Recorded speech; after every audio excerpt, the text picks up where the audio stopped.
Hola Juan, qué gusto saludarte. Buenas noches. Marta, pues la infodemia, un terrible daño que causa a la sociedad y que responde a intereses económicos que parece que van para muchos por encima de los intereses de salud y de bienestar. Es verdad, estamos viendo este fenómeno de la infodemia en donde se dispersan una serie de noticias falsas a un nivel masivo. Esto es muy delicado porque provoca angustia, provoca miedo entre la gente y podemos citar muchos ejemplos.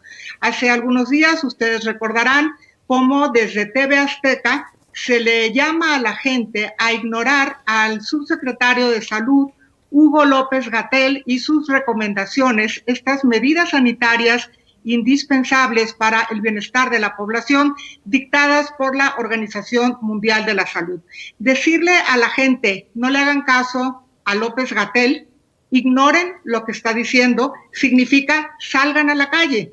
Y esto implica un riesgo de contagio muy alto en nuestro país e incluso el llegar a más personas fallecidas. Es así de grave el que se utilice información falsa y que se contravengan las medidas, las políticas públicas que está implementando un gobierno como en este caso el gobierno mexicano.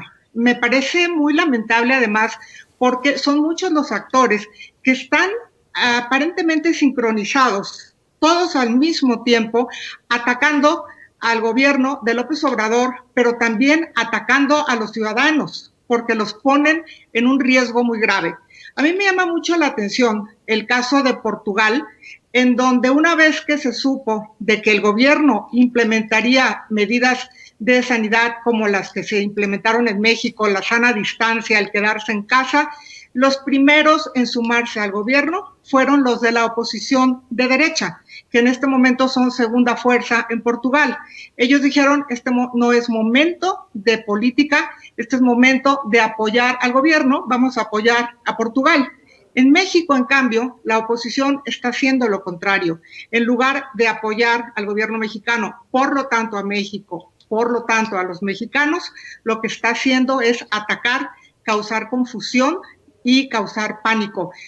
Yo creo que esto es muy lamentable. Se dicen todas las noticias tergiversadas. Hemos leído hace unos 3, 4 días que el doctor Alejandro Macías, que días antes había mencionado que en los gobiernos anteriores se dejó de invertir en el sector salud y por eso estaba así la situación del sistema de salud en México, ahora resulta que dice que en nuestro país tenemos 1 millón de contagiados de COVID-19.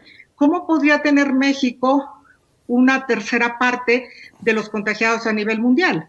Si sabemos que el país con más contagios es Estados Unidos, que en Europa se la han visto muy mal, España, Italia, Francia, Gran Bretaña y bueno, una serie de países que han tenido pues una situación muy complicada por haber sido los primeros que tuvieron el COVID-19 en sus regiones. Entonces, decirle a los mexicanos que aquí tenemos una tercera parte de los contagios mundiales, evidentemente es una desinformación.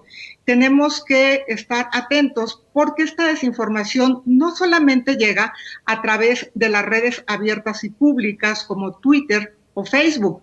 Se nos olvida que también existe el WhatsApp, que es una red cerrada, privada, en la que solamente están conectados aquellos que son los contactos y que reciben una invitación.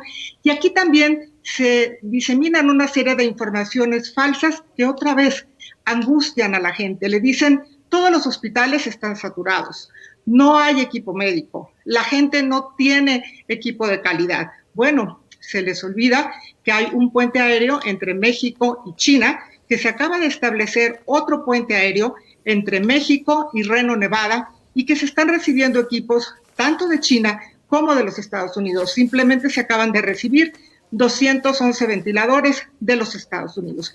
Este tipo de información no se da a conocer, solamente se dispersan las noticias falsas. Necesitamos tener conciencia, necesitamos tener responsabilidad. Estamos en medio de una pandemia, no había ocurrido una crisis como esta hace 101 años, no se puede actuar como si no estuviera pasando nada.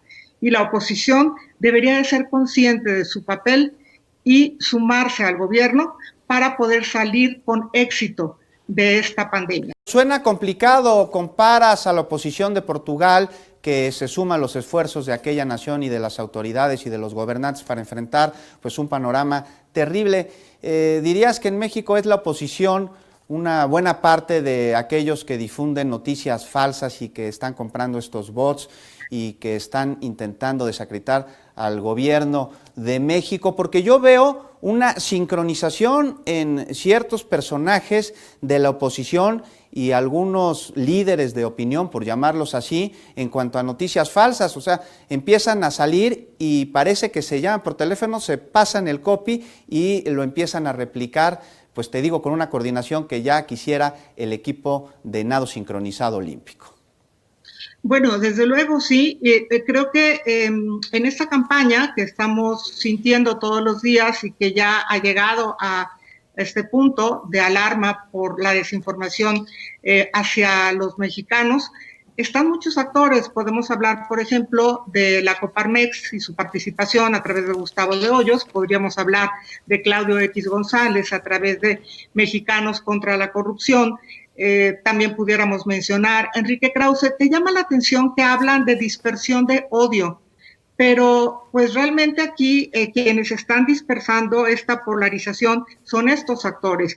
No podemos generalizar y decir que todas las cámaras estén en esta idea. Hay gente muy responsable dentro de las cámaras de comercio y de las cámaras industriales. No podemos decir que todos los empresarios, porque también hay empresarios muy buenos que además están colaborando y respaldando al gobierno. Y no podemos decir que todos los medios y toda la gente que sale en redes está atacando al gobierno, pero un sector sí, hay un sector muy importante que sí, y es muy lamentable ver que los partidos políticos no parecen dimensionar la gravedad de la situación. Eso es algo que preocupa, porque si la prioridad para ellos es vamos a atacar al gobierno ahora, vamos a tratar de desestabilizarlo, vamos a ver si podemos aprovechar esta coyuntura del COVID-19. A mí me parece que quienes están haciendo esto están teniendo una actitud mezquina y de muy poco amor hacia México. Creo que deberían de repensar cuál es el papel que están teniendo todos estos actores y decir, este no es momento de pelear, este no es momento de hacer política, es momento de sumarse al país. Y Marta, con esta infodemia y con lo que estás diciendo por parte de la oposición, también hay un hecho que no tiene precedentes. Vemos a un expresidente de México intervenir en temas de política desinformando. Me refiero al expresidente Calderón, a quien se le acusa no solo de utilizar bots. Podemos ver en su propia cuenta de Twitter que ha publicado varias noticias que han resultado falsas. ¿Qué lectura le das a esto? Bueno, es muy lamentable que un expresidente de la República haya sido el primero que rompe esa situación de guardar silencio cuando termina su sexenio. Nunca se había visto esto en México. En el caso de Felipe Calderón, podemos además recordar una serie de acciones que él hizo en contra del país antes de ser presidente, y creo que ese es el único caso que tenemos registrado. Recordemos que le da los votos del Partido Acción Nacional al entonces presidente Ernesto Zedillo para aprobar el FOBAPROA. Después llega de una manera muy poco clara a la presidencia de la República, que para muchos, y así lo registran ya muchos libros de historia, se cometió un fraude, y fue un fraude en el que tuvo la ayuda invaluable del PRI. Y luego está el tema de la guerra, aparentemente contra el narco, pero ahora resulta que su secretario de Seguridad Pública, un miembro de su gabinete, estaba aparentemente, por lo que dice Roberta Jacobson, protegiendo al cártel de Sinaloa y teniendo unos evidentes nexos con el narcotráfico. Entonces, ¿cómo puedes creer que un presidente de la República no estuviera enterado de esta situación? Y como lo dice la propia ex embajadora, si lo sabíamos nosotros, si en Estados Unidos teníamos la información, en México tenían mucha más información que nosotros. No se entiende este activismo en contra del gobierno actual por parte del expresidente Felipe Calderón. Es pues lamentable que en lugar de guardar silencio y de, pues, como lo hacen todos los expresidentes, no solamente en México, sino en todos los países, terminó su sexenio y dejan de participar en política. Aquí estamos viendo otro caso y pues lo que sucede en el papel que está jugando es de polarizar y es de dividir. Eso hay que decirlo, porque así es como está ocurriendo. Marta, ¿y será también que busca desacreditar al gobierno para que en un futuro, viendo lo que se le viene, sobre todo con el caso de García Luna, pues quitarle un poquito de validez a lo que vayan a informar con respecto a su particular caso? ¿Tendrá miedo el presidente Calderón? Pues eso sí, no lo podemos saber. Lo que es cierto es que se tardó un día en responder. Por supuesto, negó todo. Sería muy raro que dijera sí estaba enterado. Necesitamos ver cómo se desarrolla este juicio en los Estados Unidos y si lo van a llamar o no como testigo y qué es lo que va a seguir ocurriendo. Aquí en México, el presidente ha dicho que no va a perseguir a ninguno de los expresidentes. Habría que saber también si en el caso de algunos de esos expresidentes ya prescribieron los delitos. No creo que se deba de convocar a una consulta porque estamos hablando de un tema de justicia, de hacer justicia. Entonces, creo que sería muy complicado entrar a ese tema porque salimos de un régimen corrupto e impune, donde la gente ya estaba cansada de la corrupción y estamos entrando a la construcción de un nuevo régimen. No parecería que hubieran todavía construidas estas nuevas instituciones fortalecidas como para poder hacer eventualmente un juicio contra alguno de los expresidentes, incluido Felipe Calderón. Pero lo que puede pasar quizá dependa más de los Estados Unidos. Y finalmente, algo que es muy grave, es que lo va a juzgar la historia, no solamente a Felipe Calderón, sino a todos los expresidentes que hemos tenido y que no han hecho un buen papel cuando tuvieron la oportunidad de gobernar y de servir a México.